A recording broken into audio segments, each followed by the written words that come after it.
Jangan lupa subscribe YouTube channel Metro TV News dan nyalakan notifikasi. Perkembangan vaksin COVID-19 di dunia berkembang pesat. Terbaru, 2 vaksin produksi perusahaan farmasi Amerika Serikat mengklaim efektif melawan corona lebih dari 90%. Lalu, bagaimana dengan perkembangan uji klinis vaksin lainnya, termasuk vaksin merah putih milik Indonesia? Kita akan membahasnya bersama Kepala Lembaga Biologi Molekuler Eijkman, Bapak Amin Subandrio. Kita ke Pak Amin. Selamat pagi, Pak Amin. Selamat pagi, Mbak Yohana. Selamat Ya, pagi Pak Amin, semuanya. bagaimana respon Eijkman dengan kemajuan uji klinis vaksin COVID-19 saat ini? Ya, untuk vaksin yang di dunia, ya kita tentu sangat bergembira bahwa sudah ada beberapa vaksin yang hampir selesai dengan mengklaim lebih dari 90% efikasi. Tetapi kami masih menunggu hasil resmi dari uji klinik fase 3 itu. Karena ini belum laporan resmi dari otoritas. Iya, Bapak, 2 vaksin dari Pfizer dan Moderna diklaim ampuh melawan corona hingga di atas 90%. Bagaimana tanggapan Anda terkait hal ini? Ya, 90% itu kita harus lihat apakah 90% itu proteksinya ataukah 90% kadar imunoglobulin G yang dihasilkan oleh vaksin tersebut. Ya. Jadi agak berbeda. Bagaimana memastikannya, Pak? Ya, kita bisa menguji endpoint namanya ya, artinya efikasi itu bisa diuji pertama membandingkan berapa orang yang terinfeksi di sisi mereka yang mendapat vaksin dibandingkan dengan yang tidak mendapatkan vaksin. Itu kalau perbedaannya bermana, nah itu efikasinya tinggi. Atau kita bisa membandingkan juga kadar antibodi di orang-orang yang divaksinasi. Itu diukur antibodinya, ada 2 jenis antibodi yang keseluruhannya atau antibodi yang menetralisir virusnya. Nah, antibodi yang menetralisir virus itu yang betul-betul memiliki sifat proteksi. Nah, itu bisa dibandingkan juga di kelompok yang divaksinasi dengan yang tidak divaksinasi. Itu juga bisa menggambarkan efikasinya. Saya ambil contoh misalnya di kebetulan kalau misalnya di kedua arm itu tidak ada yang sakit misalnya ya selama uji klinik itu, maka akan sulit dibandingkan berdasarkan angka infeksinya kan. Nah, dalam hal itu kita mesti punya parameter lain yaitu mengukur kadar antibodi tadi. Ya. Pak, saat ini Indonesia sudah bekerja sama dengan Sinovac dan juga beberapa perusahaan vaksin lainnya. Nah, ketika mungkin hadir 2 vaksin yang lebih canggih seperti ini, yang diklaim lebih ampuh, menurut Anda apa yang memang harus dilakukan, Pak? Uji vaksin Sinovac yang sedang dilakukan di Bandung juga belum ada laporan akhir kan, masih berjalan, baru selesai nanti sekitar bulan Februari. Mungkin saja mereka juga mendapatkan efikasi yang tinggi. Jadi kita saat ini kita belum bisa membandingkan secara tepat ya data-data itu, karena sekali lagi laporan resmi akhir dari uji klinik fase 3 dari vaksin-vaksin itu belum dikeluarkan. Kita harus menunggu. Vaksin merah putih sendiri, Pak? Vaksin merah putih saat ini sesuai dengan jadwal yang sudah dibuat, kami menyelesaikan fase laboratoriumnya dan diharapkan bulan Februari atau Maret tahun 2021 kami bisa memberikan bibit vaksinnya ke Bio Farma untuk kemudian dilanjutkan dengan uji klinik fase 1, 2, dan 3. Diharapkan apabila semuanya berjalan lancar di awal tahun, jadi masih cukup lama memang, di awal tahun 2022, ya semester 1 atau semester 2 tahun 2022 sudah bisa mendapatkan izin edarnya.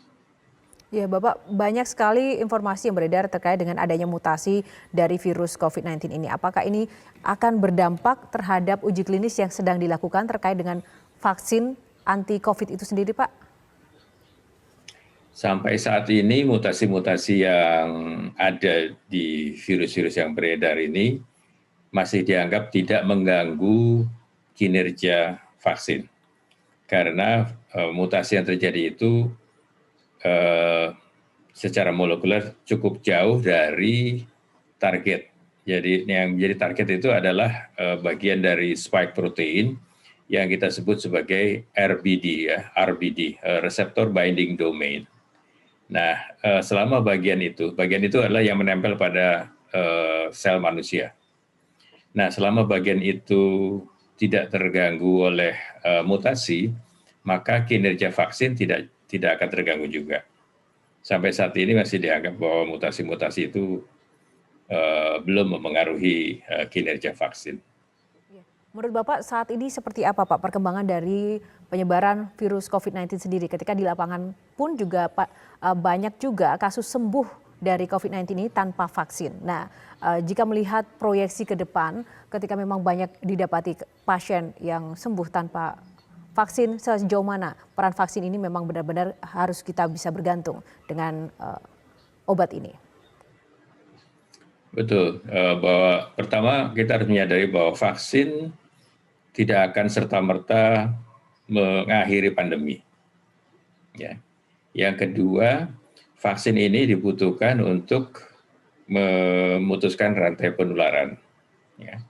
Dan tidak berarti, ini kembali ke nomor 1 tadi, tidak berarti bahwa virus langsung akan hilang dengan vaksinasi. Ya, mungkin saja jumlah orang yang tidak tertular itu semakin banyak. Tadi kan bicaranya angka yang sembuh. Jadi orang masih tertular tapi kemudian sembuh. Tapi jumlah orang yang tertular masih banyak. Ya, jumlah pertambahan kasus kita lihat sempat mencapai di atas 5.000 misalnya di Indonesia. Berarti yang tertular masih cukup tinggi.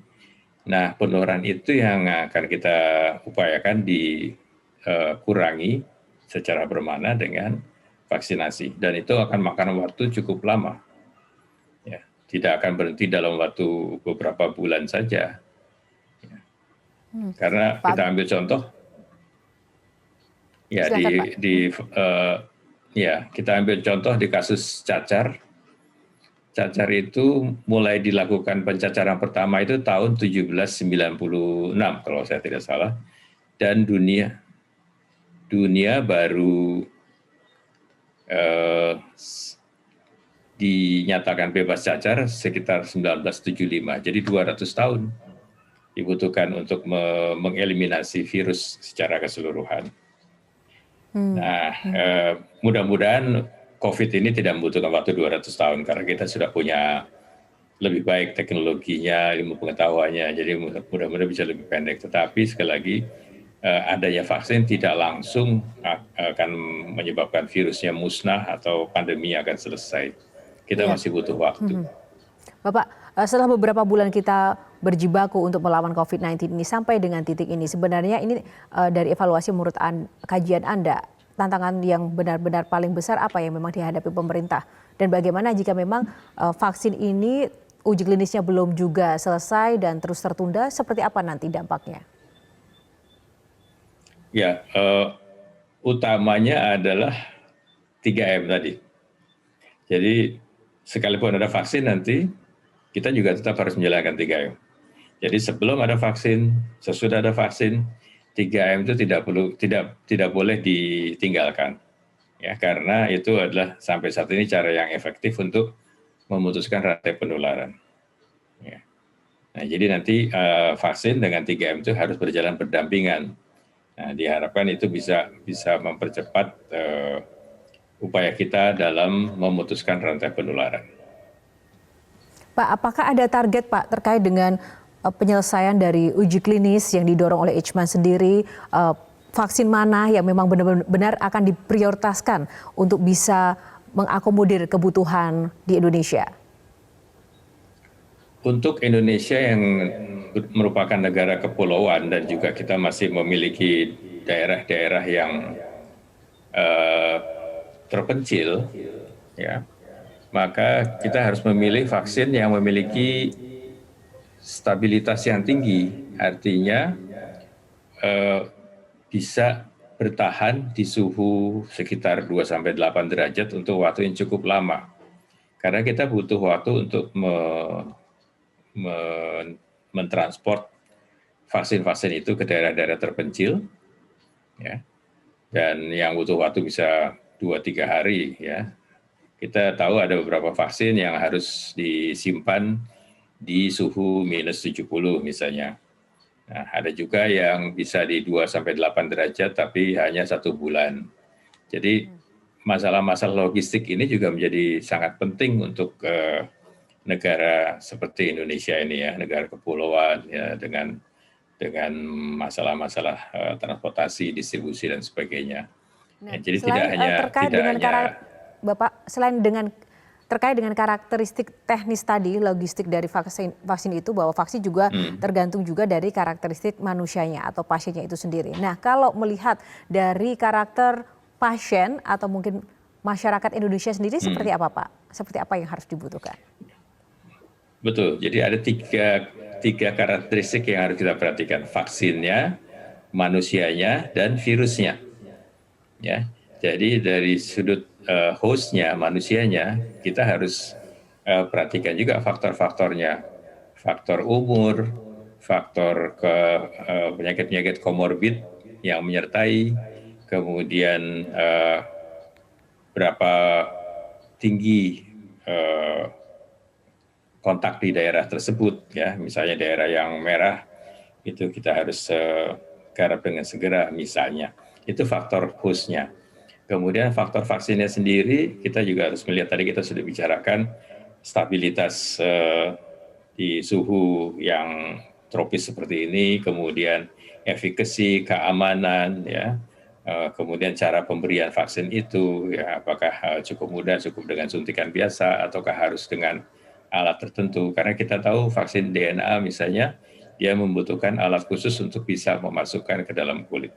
Jadi tidak dengan suntikan biasa. Nah, faktor ketiga adalah virus yang beredar di Indonesia. Ya, kita sudah mempelajari sekarang ini ada 120 virus yang beredar di Indonesia. Kita sudah pelajari, ini sudah dikontribusikan oleh beberapa institusi di Indonesia, dan lembaga Eijkman mentargetkan untuk melakukan whole genome sequence sampai sekitar 1000-an untuk betul-betul bisa memahami karakteristik virus yang ada di Indonesia. Baik. Nah, itu yang kita perlukan untuk menyusun strategi vaksinasi. Baik, Bapak, terima kasih untuk keterangan dan juga konfirmasinya dengan Metro Pagi Prime Time kali ini. Kepala Lembaga Biologi Molekuler Eijkman, Bapak Amin Subandrio, terima kasih untuk waktunya.